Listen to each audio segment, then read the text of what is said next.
હવે અહીંયાથી જવા માટે ગુપ્ત દ્વાર છે. આ ભાવેશભાઈ છે અને આ એમની વાડી છે.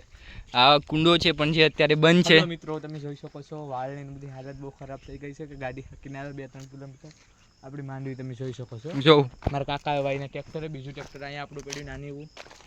આ જે છે એ સ્પેશિયલ ટ્રેક્ટર છે. આ આંબાવાડી છે, ઓયો છે, દેશી ઓયો છે. તમારી કોઈ ગર્લફ્રેન્ડ હોય તો તમે ભાવેશભાઈનો કોન્ટેક્ટ કરી અને રાત્રે અહીંયા આવી શકો છો. રાત્રે દિવસે ગમે ત્યારે શૂટ છે તમારી મને શૂટ છે. ગાળું જોઈ શકો છો ગાઈસ. જો આ છે ને એનું મિની ટ્રેક્ટર છે. એટલે તારા કાકાનું છે માનસિંગ કાકાનું? માનસિંગ કાકાનું મિની ટ્રેક્ટર છે જેને તમે ઓઇલ નાખીને ચાલુ કરી શકો. આ હિંગુનો હરંગવો છે જેમાં હિંગ થાય, જેને આપણે ઇંગ્લિશમાં કહીએ છીએ ને મોરિંગા. એ આ મોરિંગા પાવડર છે. એબડી है वो मोरिंगा. ये मोरिंगाનો देखो इतनी बड़ी होती है इतनी. મોરિંગા પાવડર છે ને એની 2000-3000 કિલો હોય પાવડર ના. એલા હિંગુનો પાવડર. માંડવી આ મારું ખેતર છે. તમારા ખેતરમાં શું આવેલું છે તમે ભાવેશભાઈ? સોયાબીન.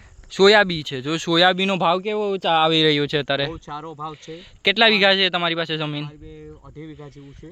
તો તમને શું લાગે છે આ એટલી જમીન તમારી 2.5 વીઘામાં છે? એમ સોયાબીન છે તે નાના છે તો ભાવ બહુ વધુ છે. મોટા પાક થશે તો મોદી સરકાર ભાવ તેનો ઘટાડી નાખશે. એટલે મોદી સરકારને મારી એટલી નમ્ર વિનંતી છે કે ભાવ એ નહીં રહેવા દો. ઓકે. એટલે ભાવેશભાઈની વિનંતી આપણે મોદી સરકાર સુધી પહોંચાડવા માટે આ વિડીયોને લાઈક કરો, શેર કરો, સબસ્ક્રાઇબ કરો. આ તમારા ભાવેશભાઈ તમારા દાદી જીવે છે કે? મારા દાદી જીવે છે. મારા દાદા ઓફ થઈ ગયા છે એટલે સમાધિ જો ત્યાં જે સમાધિ ઉપર અમે ગોડી અને માધાતાને દાટા હતા. આ માંડવી તમે આપણે ઉપાડી શકીએ છીએ થોડીક ને ગાઈઝને આપણા વ્યુઅરને દેખાડી શકીએ છીએ કે કેવી માંડવી? હવે મને થોડી હવે ભાવેશભાઈ તમે સારી માંડવી વેચેથી ઉપાડો નહીં તો આપણે અહીંયા બીજા લોકોને દેખાય કે ઉગી છે કે નથી ઉગી કે જોઉં. હજી માંડવીમાં દોડવા આવ્યા નથી. તમારા માટે ગાઈ તમે લાઈક કરો, શેર કરો, સબસ્ક્રાઈબ કરો ને કોમેન્ટમાં તમારું એડ્રેસ મોકલો. જ્યારે ઉગીએ ને એટલે તમને 1 કિલો આપી દઈશ.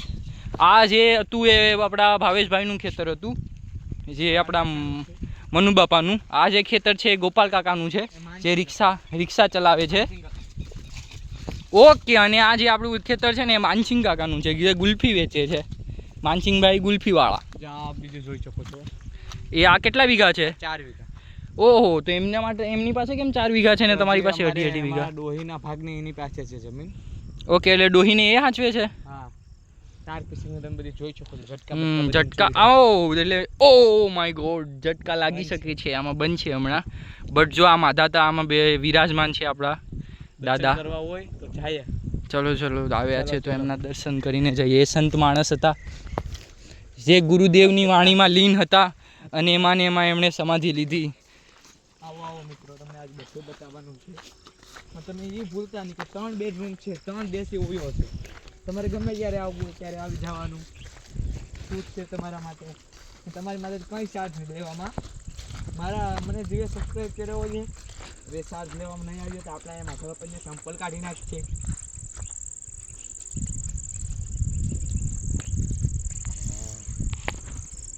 આ માધાતાના ચરણ છે. ચરણ સ્પર્શ કરીએ આપણે માધાતાને. આશીર્વાદ લઈ લીધા છે મિત્રો. હવે મેં પણ માધાતાને પકડો. આપણે માધાતાને થોડુંક નમન કરી લઈએ. ઓમ નમઃ પાર્વતી પતિ હર હર મહાદેવ. માધાતા અમને સુખ શાંતિ અને વૈભવ આપો. તમારી આત્માને શાંતિ મળે એવી અમારી નમ્ર વિનંતી આશા છે. ભાવેશભાઈ છે એમના જે પરમ પૂજ્ય દાદાજી.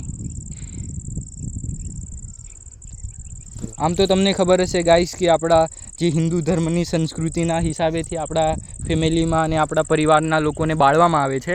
બટ જે માધાતા હતા એ આપણું ખેતર અહીંથી બધી પૂરું આવલો સાંભળા દેખાય ને આપણું પૂરું થઈ જાય છે. હા. આ બેલા બધી આપણા આ છે એ પણ સોયાબીન છે. એટલે 2 ખેતરમાં સોયાબીન છે અને 1 ખેતરમાં માંડવી છે. એટલે જ્યારે આપણે માંડવીની જરૂરત હશે તો આપણે ગોપાલ કાકાના ખેતરમાંથી ડાળો ઉપાડી લેવાનો. સારા માંડવી ખાવી હોય એટલે આપણે માનસિંહ કન્યાથી આવશું લેને. ताने मने आएंगे।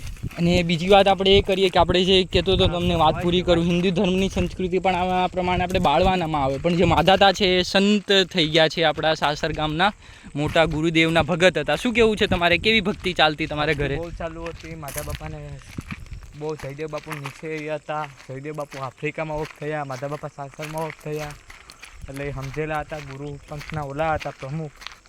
પણ હવે શું થાય, જીવન છે ટૂંકું હોય, જીવન જવું ને. પડે લોકોને. 80-85 ના આળા ગાળામાં હતા, એટલે ભગવાનને સમાપ્ત થઈ ગયા. ભગવાનની સાથે હળી મળીને રહેતા હશે અત્યારે માધાતા, સ્વર્ગમાં હશે કાં તો પછી સદગુરુના દરબારમાં હશે. કેનાલ જોઈ શકો છો, અત્યારે કેનાલમાં બહુ વરસાદ નથી એટલે જામ થઈ ગઈ. અને કેનાલ એટલા માટે એમની અહીંયા સમાધિ છે. હવે આ છે જે કેનાલ છે, જે કેનાલમાંથી તમે પાણી લો છો, તમે પાણી કઈ રીતે મોટર માંડો છો કે મશીન? મોટર આપણો પાઇપ છે, મશીન આપણા બેડરૂમમાં પડ્યું. ઓકે, આ જે એમના જે 3 બેડરૂમ છે ને, 3 BHK 3 BHK નું આ મકાન છે. પાઇપ દેખ શકો છો. 1 બેડ 1 હોલ એન્ડ 3 બેડરૂમ. હા 3 બેડરૂમ. આ એમનો સ્પેશિયલ પાઇપ છે. અને આ છે જે કેનાલ છે, જે સ્પેશિયલ આપણા મોદી સરકારે કરી છે. કયા સરકારે? ઇન્દિરા ગાંધીએ. ઇન્દિરા ગાંધીના એ કરી છે આપણે હરેશભાઈ ડૉક્ટર. ઓહો હો. ઓકે, તો એમના દ્વારા અહીંયા હવે ગાડી ફોટો શૂટિંગ કરવાનું છે. હવે તમે બ્લોકમાંથી કાપા હાલ ચાલો, હવે અમારે નિધમભાઈ એકાદું ફોટો શૂટિંગ કરો અહીંથી.